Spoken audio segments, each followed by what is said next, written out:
Should I go over here?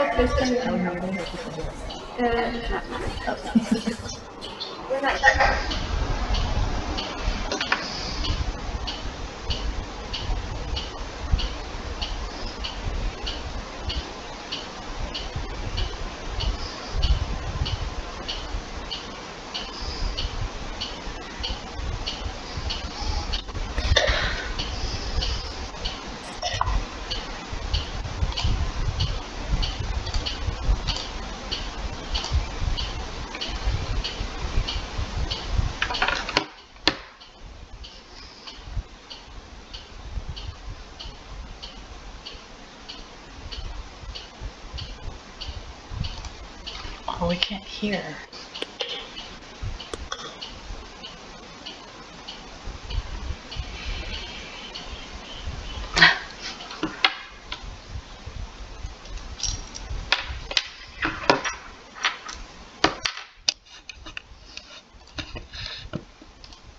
Oh, we can't hear. We can't hear. I can't hear. Sorry. Okay, we actually haven't started yet. We're about to start. Can everybody hear now? Oh, yeah, that's good. I'm sorry, we didn't mean to confuse you. So, yeah, but please put in the chat if you're having trouble hearing. Vicki, can you hear okay? Stand by sign. Okay, good. All right, I think we're going to be live now.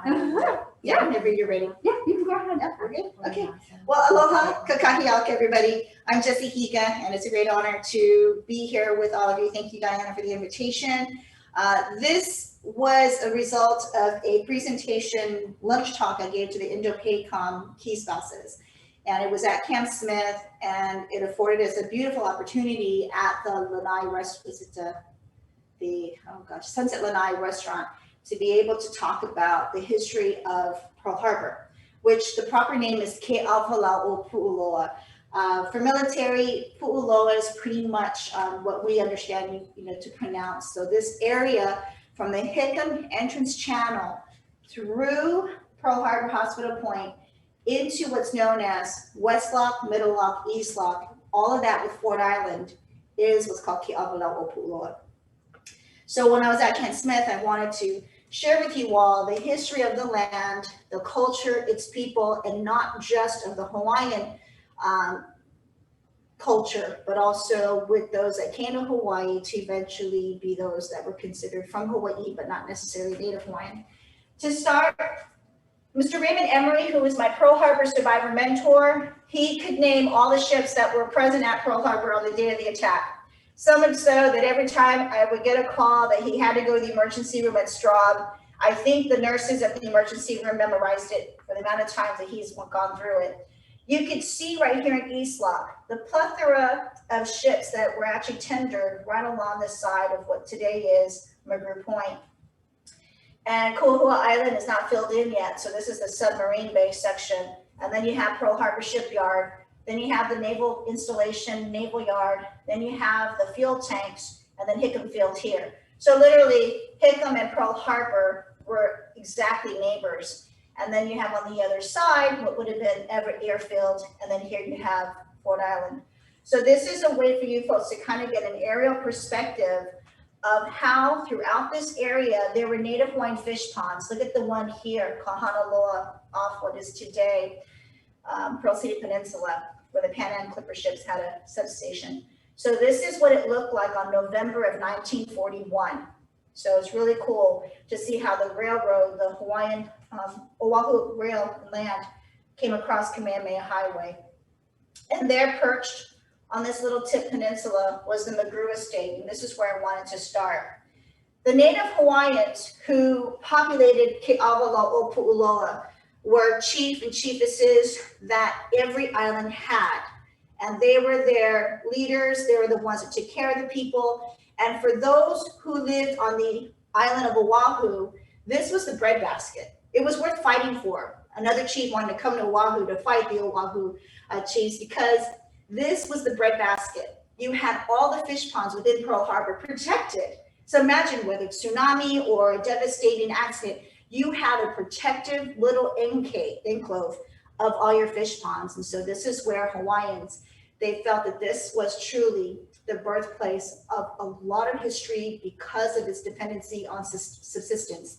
So I don't want to embarrass any women or men, but the way it was explained to me by my Hawaiian grandfather is that the geography of Ke'awalaupu'uloa and its fertility is representative in some way of the female anatomy. You have the channel, and then the womb, the uterus, and look at what sits in the middle, and that is Moku Ume Ume, the island that draws, attracts, and pulls, which is the Na'u'au, which is the pico, the belly button, that grounds of spiritual life. So that is why this area was known for its birthing, whether fish or taro. It was truly fertile. And that is what is so amazing to understand how the geography kind of represents the female anatomy. Loko Pai'au, it is the fish pond right off of Magru Point. For those of you that might live there, I was at Magru from 2000 end of 2000 to 2002, and I had no idea that right at Magru Point was a fish pond.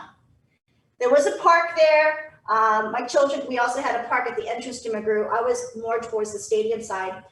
But I always felt this connection to the land that I couldn't explain. It felt like a sense of healing, a sense of just being by the water and rebirth. And it wasn't until later we discovered that it was a fish pond. And thanks to the Navy, there was a project to restore it, which they had done already. So for those of you that live in Magru, that was thanks to the community, both the IAEA community as well as the military, that we were able to fix local Pai'au. And today, the stilter bath, which is an endemic bird to Hawaii, only found here. And they are nesting again, and their little red stickly legs, and they wade in the water and can catch fish. The Hawaiian mullet is now regaining its presence in Pearl Harbor in that fish pond. So that's pretty cool. Too bad you can't throw a fishing line over the fence. But it goes to show that when you take care of Mother Nature, she has a resiliency to give back life, to give back birth. One of the stories as a segue to Magru Point, is understanding the connection to the Navy. But prior to that, it was private ownership. And this is where we come to the Magru family. At Magru Point, you had two landowners, Dr. John S. Magru, here's his picture, who was a physician that was very important to the monarchy of Hawaii and its people. And so he was able to stay. And because he had a friendship with the monarchy, you get land. So that was key. So that's how the Magrus were able to acquire the land of what is today Magru Point. He eventually gives Magru Point to his daughter, Catherine Magru Cooper. She marries a physician as well, who was in the Army, and they built a beautiful estate at Magru. So on the tip of Magru Point, that looks right at Ford Island, on that very tip, and in my days it was called Awama Circle, I think it's something different now, there was a beautiful two-story home that they built. And then later on, for their oldest son, they built a concrete home just to the right of the mansion. So you had this beautiful orchard, all the very elite parties that they had to entertain, the aristocracy, the military. You didn't have to go shopping because all of their fruits and vegetables pretty much came from the Magru estate. And what is interesting, when I researched the Magru family, one of their sons, Jack, also known as John Magru after his grandfather, was the youngest midshipman at that time, appointed to the Naval Academy he graduated in 1923. So that's pretty cool that you have a young Hawaii boy who now graduates from the Naval Academy and serves his country. He was on reserve duty at the time of the attack on December 7th. Mrs. Magru went to visit her daughter, who had also married a military naval officer. So on the morning of the attack, he was in his bedroom. His brother and his wife and child were in the concrete house. They said the noise from the attack at Pearl Harbor on Battleship Row was so intense that they literally had to flee. And there was not a single window left in place. And so they got in their car and headed up to Aiea Heights. And then at that point, they realized it's time to get to Honolulu, to where it was probably safer. So this is where the photographs of the house become an expression of the type of lifestyle that they were afforded, being a doctor, owning land. Here's their dining room with very exquisite furniture. And then here's their sitting room with the artwork, chandelier. They incorporate a lot of Hawaiian elements, koa, calabash bowls, probably koa table, kalo, the lantero plant, and beautiful Chinese antiquities as well. So this is the story of how a family who is now awarded this land since the 1870s, and then in 1942, sadly, the military had to confiscate a lot of the lands for security purposes now that Japan is attacked. So all along, the ridges of Ke'awalau-Opu'uloa were summer estates that were owned by many locals. And now, because of its place in Pearl Harbor and the Navy needed to protect its assets, they were asked to leave. They would adjudicate later on what they would be given for use of the land. And sadly, Mrs. Cooper took the military to court. And eventually, many years later, she was awarded what she felt was compensatory. And she now bought an estate in Maui, which is an amazing private school that has now inherited her house, which was the Baldwin estate on Maui. So what happened to McGrew? By 1943, they bulldozed the house. They leveled all the vegetation. They put up these boat piers so that it became a naval hospital annex. So now a lot of the ships could now bring the wounded to McGrew Point, have ambulances ready, and then now bring them up to Aiea Heights, which was the Aiea Naval Hospital. That is Camp Smith today, the original Mark IV Pack building. So that's how McGrew became very important, because this was the shortcut to get the wounded sailors from World War II up to the medical hospital. And then you thought, well, the war's ended. Could they get the land back? No, she couldn't, but they said, we're gonna pay you. The court decided. And now the military said, well, let's keep it. And so they started to rent it out to military. And there were Quonset huts, very dilapidated. A lot of the newspaper articles described it as horrible conditions for military to live in. Today, it would probably be a congressional complaint against the treatment of military. But what's really cool is the original streets names were like Solace, the ship, Solace, Mercy. They are all named with the connection with hospital treatment. Then later on, they said, okay, in 1952, they went, these are really bad. Let's bulldoze it. Let's build some new houses. And that became the new McGrew in 1960 that I moved in 2000.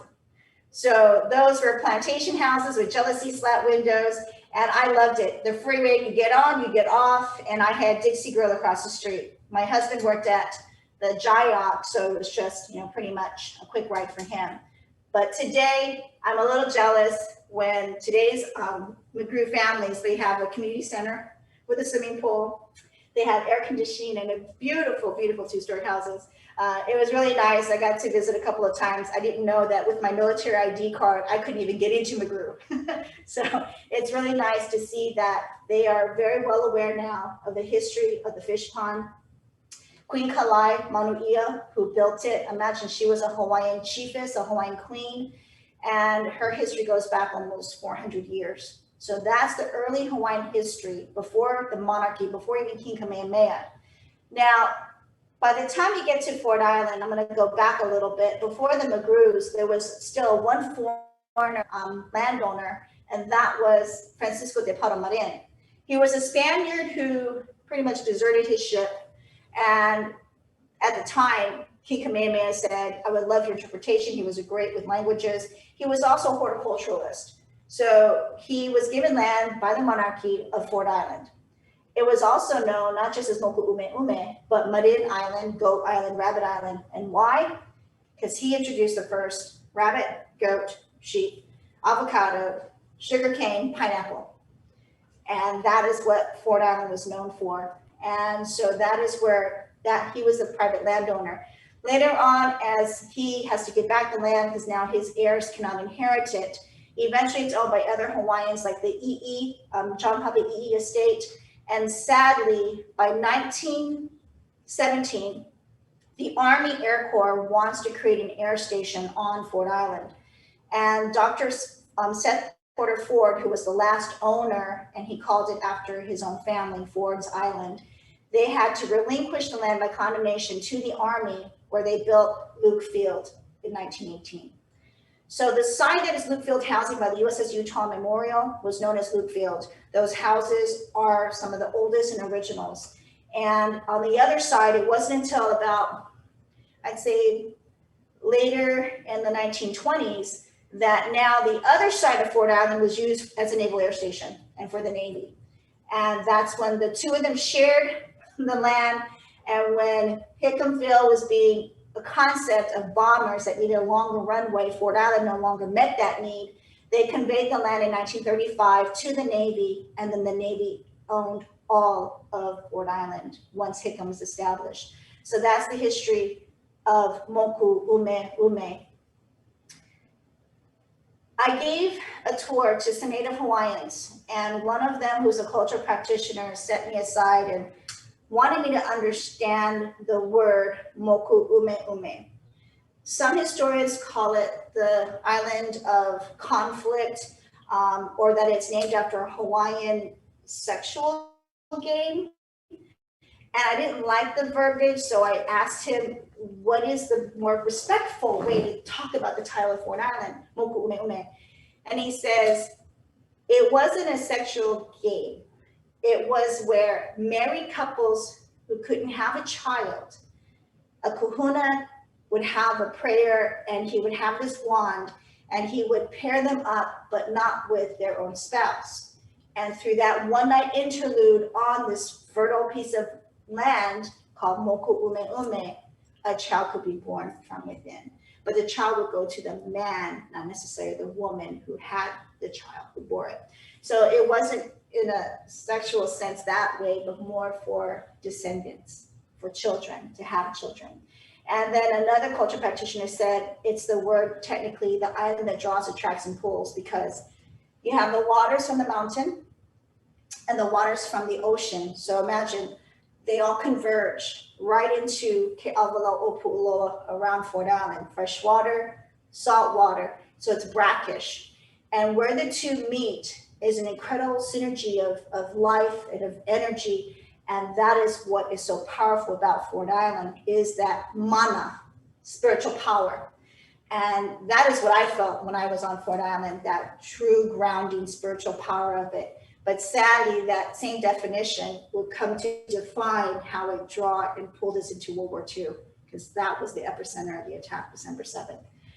And now I'm going to go to the Hickam side. So now that we're here at Hickam, at Diana's house, I want to talk about Kapui Kaula or Kapu'ai Kaula. It depends on where we had to put the Okina, and I'm still working with Native Hawaiians where it goes.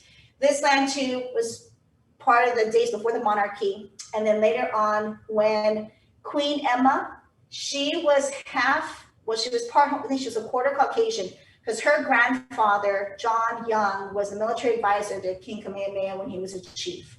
And he said, you have this Western technology that would really help me to conquer all these outer islands and make a kingdom. If you help me, I will reward you with land. So John Young and Isaac Davis, who came off a British ship, decided to be consultants to Chief Kamehameha and introduced to them the gun and the cannon.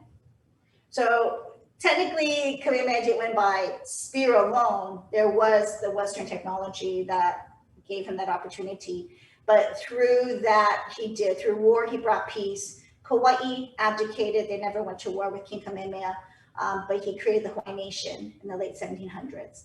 And so when he eventually, over time, his great-grandson would marry Queen Emma, so that's King Kamehameha IV, Alexander Liholiho, marries Queen Emma, whose grandfather owned the land that is now pretty much Joint Base Pearl Harbor Hickam.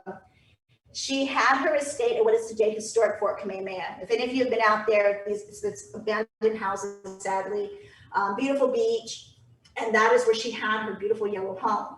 She had her Nu'uwanu estate, which is the summer palace, and that is where she stayed until she needed to have some time off. This was her place of refuge and contemplation. She took her entourage by horse and carriage here. She rode horses. She rode her canoe up and down the channel. She planted trees. She planted grasses, she grew coconut, she grew tamarind. She was a horticulturalist herself. And she and King Kamehameha would create what is today, St. Andrew's Priory Elementary School. She created the Anglican Church, Christmas to Hawaii, and Queen's Hospital. So it's pretty astonishing how she and King Kamehameha truly felt the need to care for the local people of Hawaii, and even those that perhaps were not native Hawaiian, but were people of Hawaii. And sadly, Prince Albert, their child, would pass away at a very young age, and it was so sad, a great loss. His godmother was Queen Victoria, hence the name Albert. And Queen Emma, if you go to her summer palace in Uanu, they have a chalice that's about 3 feet tall. That was her gift to little Prince Albert on his christening, that sadly he died before it could take place. And Queen Emma went into mourning because not too long after the death of her son, King Kamehameha IV would pass away. So there is this sadness, and just like Queen Victoria, she dressed in black and she was in mourning until she passed. But she came to Fort Kamehameha to find that solace and that peace that she needed. And we also need to give a lot of appreciation to her cousins, Princess Ruth and Princess Pauahi, Bernice Pauahi Bishop. Because of land division that happened, now it was where Native Hawaiians could sell their land or give it to a next of kin through inheritance. And when Princess Ruth passed away, she gave the majority of her estate and land, which included the northern part of Pearl Harbor. She gave it to her cousin Bernice. And as you know, Princess Pauahi is who created Kamehameha schools, the richest endowment west of Mississippi. And it's incredible that even the children of Kamehameha schools know how to give great honor to Princess Ruth as well. So this is the McGrew side that I want to share with you. And in this little corner, I don't know if people can see it. This is Admiral and Mrs. Fort, Kelly Fort. They had left. He was the Naval Region Hawaii commander. When Hokulea, Nainoa Thompson, had asked the Navy about Hokulea finishing her around the world voyage, one of the places they wanted to come to was Ke'avala'opua. And thanks to our Native Hawaiians, consultants, culture practitioners that are advisors to the Navy, they said, yeah, let's bring it to Pearl Harbor. So imagine a Hawaiian vessel comes to this channel, goes into Pearl Harbor, rounds out Fort Island. Somebody from McGrew Point grabbed a fish and took it out by canoe to the Hokulea, and then she pulled into Rainbow Bay Marina. And that's the photograph of where she sat there for a few days, where military and civilians in the community could come and visit this ship that had even gone to New York when my daughter was in college. I mean, it's just fascinating. With the navigation is strictly rudimentary knowledge and expertise of the stars and understanding the waves and the birds. So it's really amazing. And the healing that it brought, many Native Hawaiians had said that when Hokulea came through here, it was a symbolic way of healing the land, as well as any relationship between the military and the Native Hawaiians. And not too long after that, right off Porter's Cay on Fort Island, there's an experiment going on to grow oysters again in Pearl Harbor, because oysters also filtrate and clean the water. So it's just beautiful how we are trying to repair, we're trying to fix things so that the Native Hawaiians know that we are being good caretakers of the land. So now we're going to go from ancient Hawaiian history and to understanding what happened when the military arrives. So from personal experience, it would take me a very long time to tell you all about the sequence of events that led to military here. But I want to just jump to 1941 because those are the families that I am very close to. They embraced the Hawaiian culture so much that even one fine example is Mrs. Patton. When the Pattons were stationed at Schofield Barracks in the 1920s, she felt this connection with the Hawaiian culture, no different than had she felt with the Native American Indians.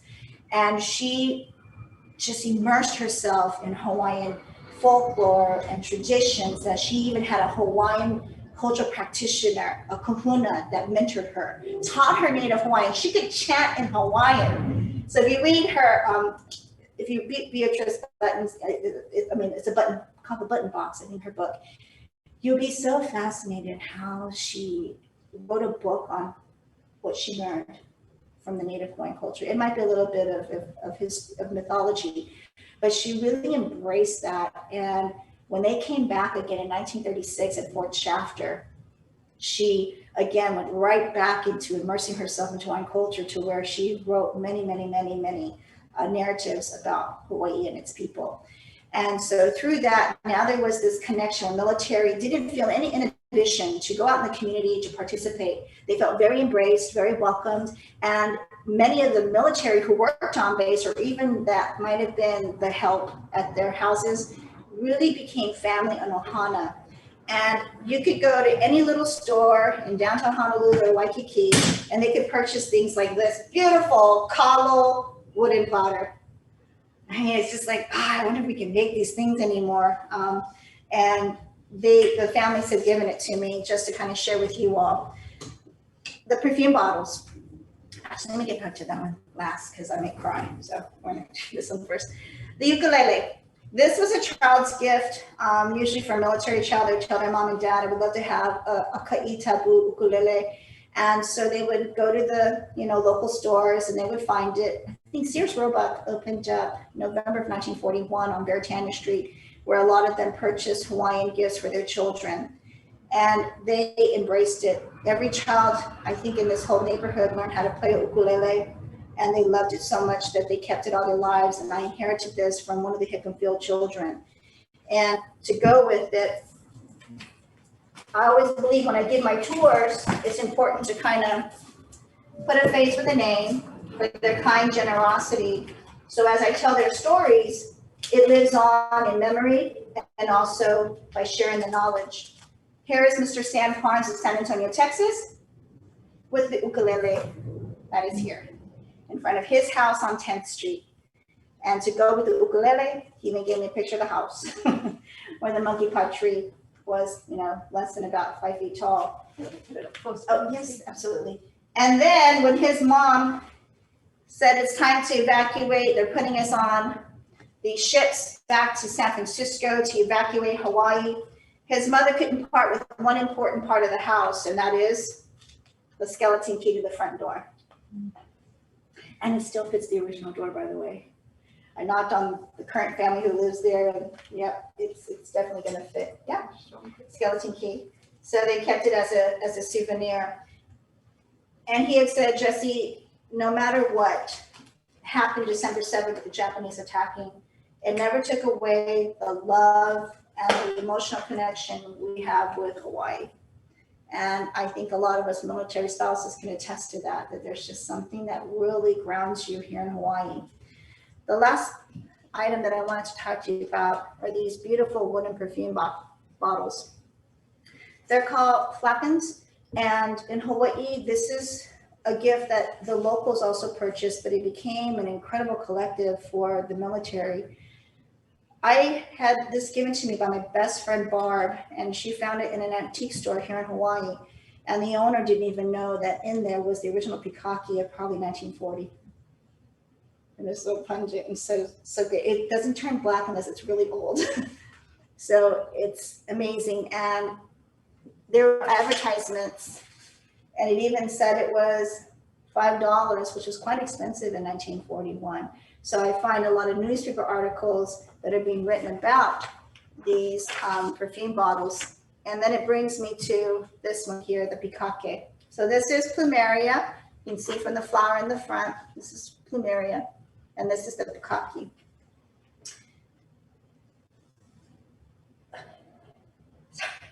A few years ago, I was interested in telling a family who lived in their house across the street from Diane's. Diana's actually, it's right here. And I looked up the Erdman family, and I found an obituary which led me to one of the sons, because girls get married. It's a little harder to find girls. But I found Mr. Erdman, and I said, did you grow up at Hickenfield, and were you there December 7th? He says, yes, that's my family. And over that course of several years, we shared information. He shared his stories and his pictures. And then when he found out this love I have with these Hawaiian perfume bottles, he says, boy, do I have something for you. And he gave me this one. Of course, it doesn't have the perfume is gone, but it is still a wonderful collection to have. And he then went on to say, do you think the families at Higa would be interested in learning about me as a child? And I said, absolutely. Here's a picture. I was telling everyone here today that this photograph is taken right here behind Diana's house along the channel, the children having bananas. They probably picked it right off of an apple banana tree somewhere in the neighborhood. And this is him and his 3 sisters in front of the house right here on Julian Avenue. So the homes along the channel today are not, there were never any houses here in 1941. These houses across the street on Julian were the waterfront homes, and this was a giant park. And through the last couple of years, Mr. Erdman finished taking all of his family's correspondences and letters home, and he did his own book called Letters from Hickam Field. And it is just an incredible narrative book of stories and how he loved the Hawaiian culture. His mother was so connected to anything Hawaiian that she participated in many luau's. She bought Hawaiian dresses. I don't know if you all have taken my tour, but one of the dresses that I just like to talk about, there's a navy ball, I don't know, some of you guys want to get one done, is the Hawaiian holoku. A dress that cascades past the normal length of a mu'umu'u. It has a train on it. And there's actually a little connection to your wristlet that if when you're dancing, you're not dragging your beautiful holoku. And then they wore these shell necklaces like this that draped way past their waists. And you just go, how much did it cost? $14. You know, today you can't even find it. And if you do, I'm sure it's a hefty price tag. But it goes to show how military spouses, regardless of rank, regardless of income, knew how to put certain emotional value to the Hawaiian culture and how they incorporated it into their own lives. And Mr. Urban had said when his mother, of course, holoku, you know, she perfume bottles, goes to luau's. Military officers were invited to many of the aristocrat houses in downtown Honolulu. In August of 1941, Hululani Jacoba Robertson, she is Madame Butterfly. She actually sang in France for Puccini, and she married one of the first Supreme Court justices of the territory of Hawaii, and she had a beautiful estate. And when she had this beautiful garden luau for military officer wives and families, she told Mrs. Erdman, you know, Japan can attack. I know they're telling you folks what to do if it happens, where to go. You come straight to my house. So when it happened, Mrs. Erdman put her children in the car, raced out of Hickam Field's main gate and went straight to Nu'uanu. And there, Princess Ululani was waiting for her. And other families followed along. She also invited the night of that luau.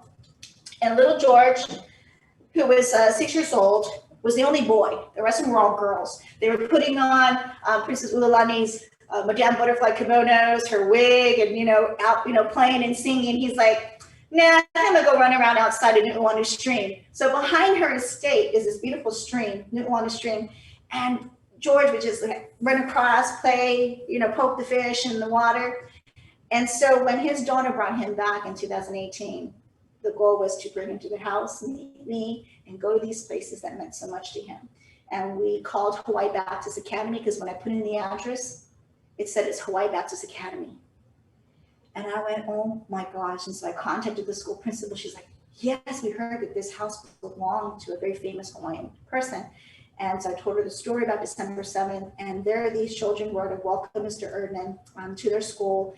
Even with his oxygen tank and his now 84-year-old body, he went across the brook to the same stones to go back and forth with his grandchildren. And that is what is so special, is that he says, though I live in Virginia, Jessie, there will always be a part of me that is connected to Hawaii. Because of the lifestyles that they could just enjoy being in Hawaii, they loved it. And though the Japanese tried to ruin it, it never changed their affection for being from Hawaii. and being here as military. And the only reason why I'm really emotional is because Mr. Erdman has just passed away. And so just kind of navigating through that. It's so hard to hold on to something that just kind of just has to slip through, you know? And the only consolation that I have from their family is that I continue to share what they have given me to you guys to impart that love of Hawaii. So, you know, when you're here, if you haven't already done so, really explore, do soul searching, go outer island if you want. You know, they all went to Kilauea military camp. A lot of the military from Hawaii, Oahu would go there, and just kind of find yourself, or find healing, or just that precious pause that you need as a military wife, because that is exactly what these families did even before the war. And I hope in my goals of sharing their stories. So now Mr. Erdman's book, we need to add his journal from his trip here into the book that he had made for his family. And on April 18th, we will wish him aloha, and we will embrace the fact that what he's left us is still a legacy that will be here forever, as long as we continue to appreciate, and I can teach it and you guys can accept it. And, you know, and feel for that, because these families, believe me, all they tell me is, are you sharing our stories? Are you telling how wonderful it is to be in Hawaii? Can you tell military spouses and children that though it may be tough, that in the end, they will grow to appreciate the opportunities that they had to be here. And this is actually, some of the lace that I'm wearing. So this is shell. Today you can probably get this at the swap meet, but back in those days, these were like 25 cents a strand, which were very expensive. They're not ni'ihau. I do have ni'ihau, but I don't bring it with me when I do presentations. That stays locked up in a safe deposit box. This is my grandmother's bakelite, which is kind of like, you remember those bracelets in the 60s and 70s? Well, those are valuable now. This is pikake, and it's bakelite. And the earrings that my grandma matched with it. And these is what my grandma used to make. My mom used to go up in the mountains with my grandma. I used to collect false koa, but this is actually willy willy. And you don't see these anymore. Yeah, it's the willy willy seed. The trees are basically almost endangered pretty much. You can't find these seeds anymore. And if you do, it's so sacred that you would look down upon if you even tried to collect and, you know, use them. And this is on the back. I noticed, I told my mom, I went to an antiquities dealer. Instead of kukui nut, my grandmother put what's known as blue marble. And the only tree that I found is at the University of Hawaii. So every so often when I go to the archives, I'm like, can I see one on the ground? I'll just grab it and put it in my pocket. If you live on Hickam on First Street and I think it's Worthington. No, First Street. Oh gosh, what is that street? Signer and First, right in those newer houses. There's what's known as false willy willy. They're like red Skittles.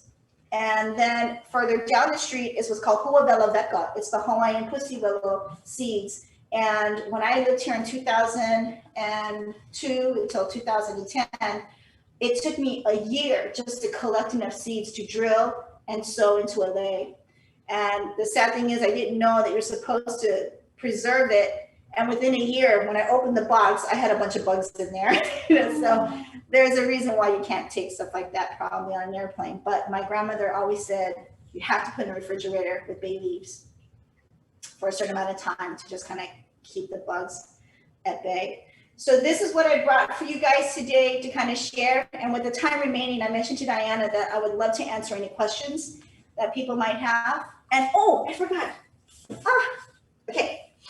When military spouses arrived to Hawaii, it was the 6 nights on either the Mariposa, the Lurleen, the Matsonia. But if your husband says, you're going to travel with me, and I have to go by Army transport ship, then you went on the Mihiela Republic, Chateau Theory, which was not the same as going by a civilian ship. So my grandfather, before he worked here at Hickam to build this base in 1936, my grandfather worked on the Matson ships as a cook because he wanted to see the world, Australia, New Zealand, San Francisco, and he would collect these. These are the dinner menus. It has the artwork of Mr. McIntosh, and look at how vibrant it still is. And this is 1936. And on the inside would be the wine list and then your menu, the dinner menu for the night. And it's just exquisite. You can find a few on eBay. They're getting a little expensive now, but I love how mine have the little aged, browning on the edges, and I keep it in this UV protected glass, plastic, to share with you folks, to know that whenever I meet a military family, like the Erdmans, guess what they have? And I tell them, well, if they're sick, split it amongst the grandchildren. But again, to know that the military kept all this stuff. Oh, yes, absolutely. And they really, really appreciated it. So start building your collection of things that you would like. My friend's husband, he is a wood carver, and I'm trying to get him to redo these perfume bottles. And you can now go to Navy Exchange, and they have them now in the little test tube. So we're going to try to fit them according to the ones that are available for sale at the Navy Exchange and even Walmart. So that's one of our goals, is to bring back the Hawaiian perfume bottles. Okay. So there was a question on the screen. Can you give the title and the author of the book you mentioned? I think it was the Beatrix Button. Oh yeah. Oh gosh. So yeah. It's Mrs. Patton. Button box, I think it's called. Button. We'll post it. We'll post it for the event afterward, okay? Mrs. Patton. And then you have a comment that says, "Bless you, Jessie, for having so much passion and compassion to carry on the legacy of these brave people." Thank and you. you've got lots of love, love, love comments. Oh yeah, here it is, the button box. And it was actually Mrs. Patton's daughter, Ruth, who wrote it. Yeah. Ruth Patton. Yep. And there's actually pictures in there of their house at Schofield Barracks. And from what I remember, we're trying to still prove it, but we have a good theory that Omar Bradley lived right across the street from them on what is now Geel Street. And I just finished watching the Patton movie. I mean, it's just the dynamics between those two. Yeah.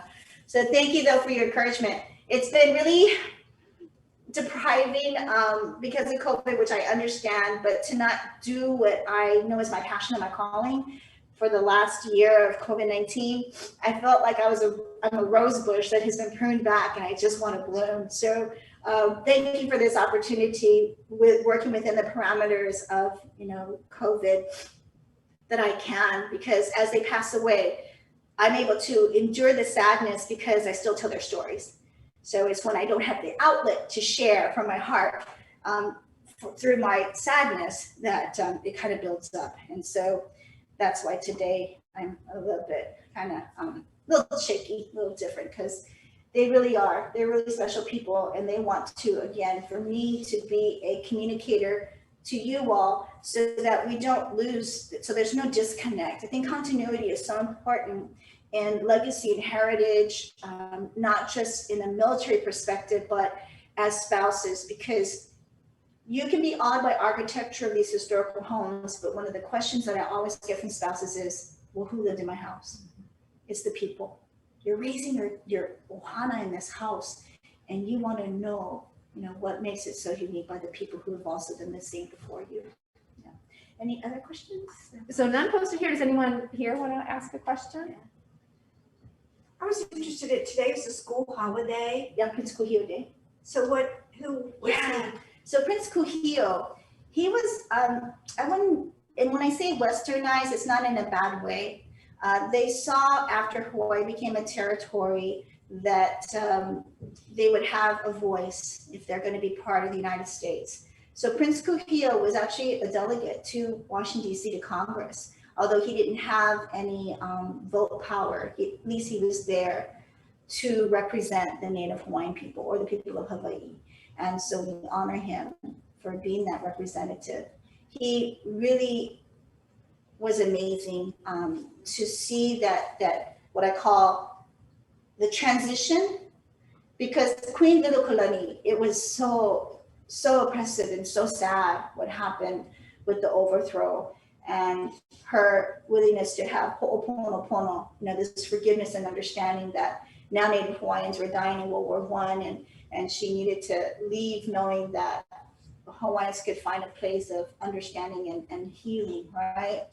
And so Prince Kuhio, I feel, was able to some way be a representation of the voice of the Hawaii people. Yeah. So that's why today we honor him. Hawaii has a lot of state holidays. I kind of like that my husband works for the state now, and then he still gets federal holidays too. So yes, so thank you for asking. And that's important. You know, when you're in Hawaii, ask. And, you know, though ignorance can be forgivable, really, you all being in the military, I feel that we just have a natural, with all the places you've traveled in the military, you want to be inquisitive. You want to know where you're living, what culture to learn about, and you guys become these ambassadors. And it's so important to just ask. And I think people in Hawaii are just ready to share. I mean, I for myself too, I felt like, well, I was raised as a military brat. I'm Native Hawaiian, but I don't know a lot. And I felt somewhat like I felt bad trying to feel like I am Hawaiian when I'm not. And I had one of my mentors say, no matter your blood, it's the heart. Mm-hmm. It's the heart that makes you who you are. And you can identify with being Hawaiian. Yeah. Anybody online have a question? Feel free to unmute yourself and ask. Yeah, we can take live questions. If they have any. And so those of you that live at Magru, I think that every so often for Native, what is it called, National Lands Day, they actually have cleanup projects at local Pa'aiao and Kehau, Mom, and Uncle Bruce, and and Uncle Shadkani with Makahiki. We have quite a strong group of Native Hawaiians that advise and participate where we military can meet them and enjoy time with them. Makahiki, I should have brought my kahili. We've had a tradition where Native Hawaiians, it's called Makahiki, where the chiefs would visit each island in peacetime. It was right around the time of Thanksgiving, where it's like no warring. You play games instead of fighting each other with sword and spear to the death. They would have these games, whether it's rolling a rock or throwing the spear or one-legged, you know, in like a sumo ring, wrestling. It was a time of festivity and peace. And the Native Hawaiians now use Makahiki as a way of traveling. So one of the stops traditionally was at Kapui Kaula, which is Fort Kamehameha, and also here at Ke'avala'opulua. So Uncle Shadkani and his civic club will make these beautiful feathered kahilis on this stick and individually make those feathers one at a time and then wrap them on this stick. And they were sitting on a table. I'm like, who gets those? Whoever wins the games. And there was like a young kid, 10 years old. There was nobody in his age group. And he walked off with like about 5 of those. I was like, ah! But I have mine. I didn't have to fight for it. It was given to me for my volunteer work, helping out with Makahiki, and I treasure it. And every time I'm in my office, I have it right there above my desk to bring me that mana that I need. Because sometimes being a historian, you can have some internal conflicts about things. But in reality, speaking the truth, telling the truth is what's most important. But it's how you deliver that message that I think takes much prayer and much thought and much covering. Yeah, so I surround myself with that. I have a question.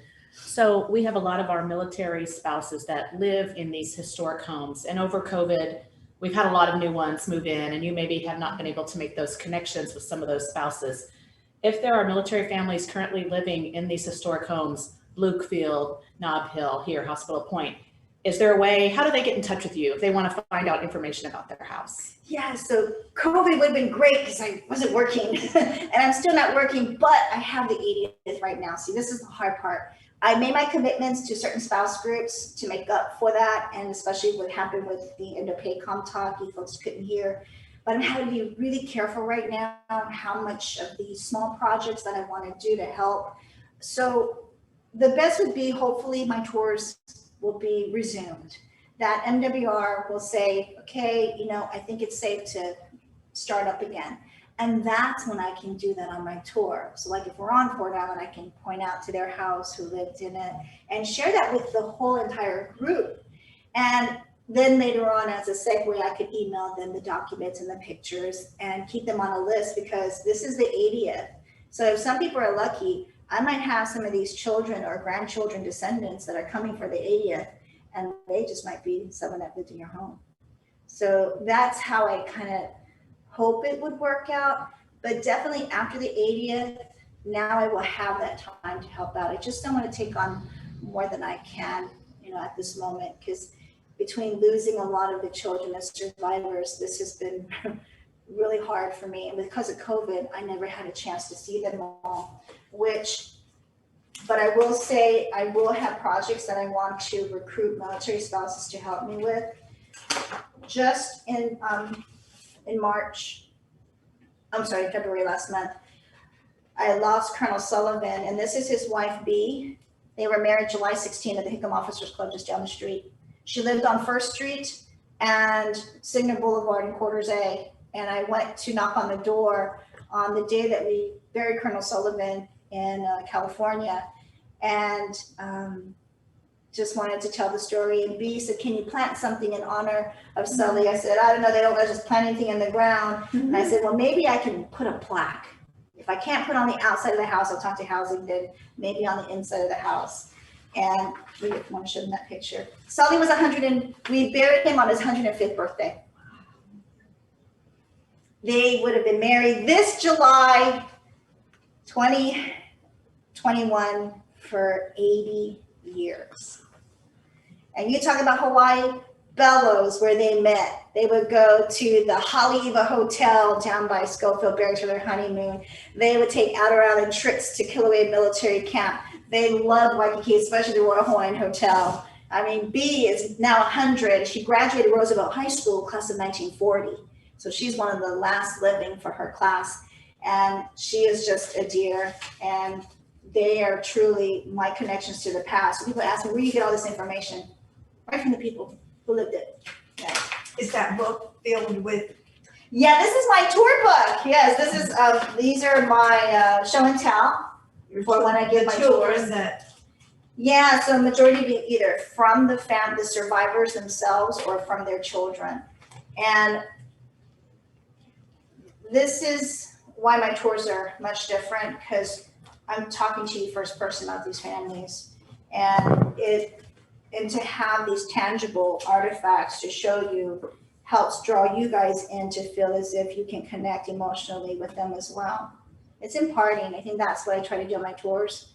But definitely, Heather, if they are leaving in their PCSing, so it's trust, and time is running out, then I can make that call on a case-by-case basis. So absolutely. And who knows, as I start to look at my calendar, once I open the floodgates to have one spouse's group, guess what happens? Mm-hmm.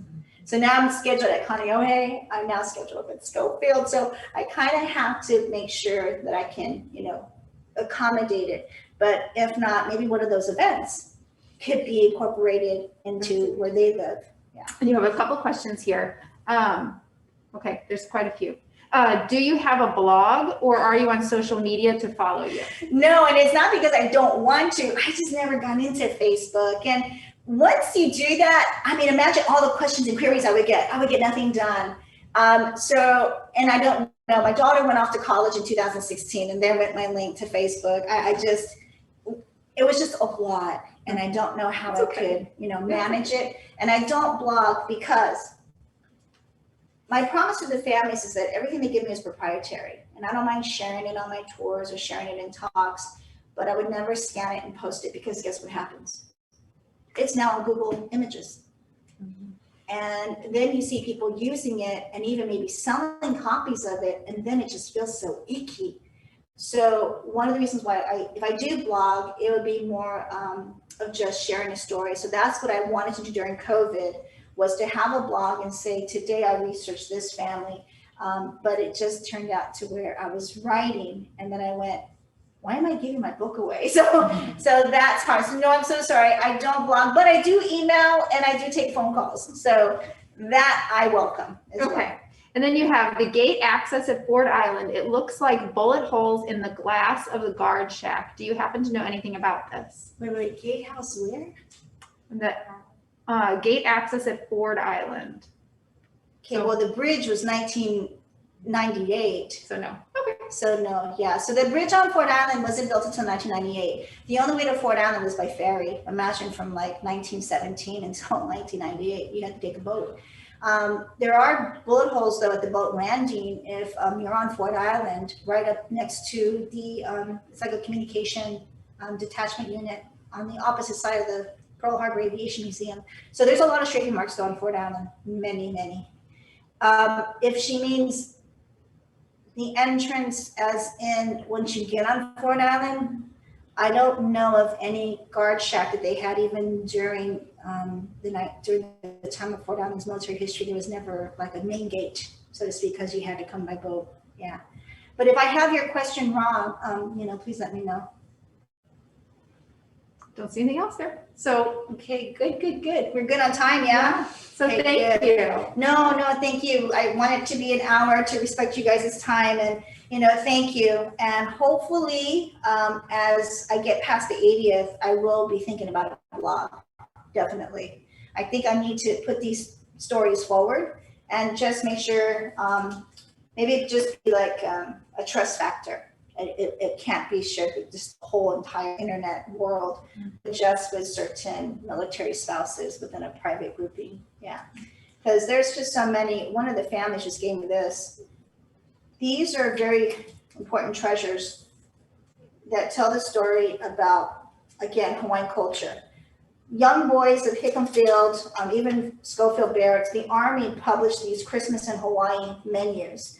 You had the general wish them well for the holidays, showing mom and dad or girlfriend pictures of Hawaii, how beautiful it is to be stationed here. The Christmas dinner they never had. And then what's most important are the entire squadron photograph, name, rank, and roster in alphabetical order. And I met up with a family on Fort Island. Oh my gosh, she lives in the Willett House on Fort Island. Gosh, I'm blanking now.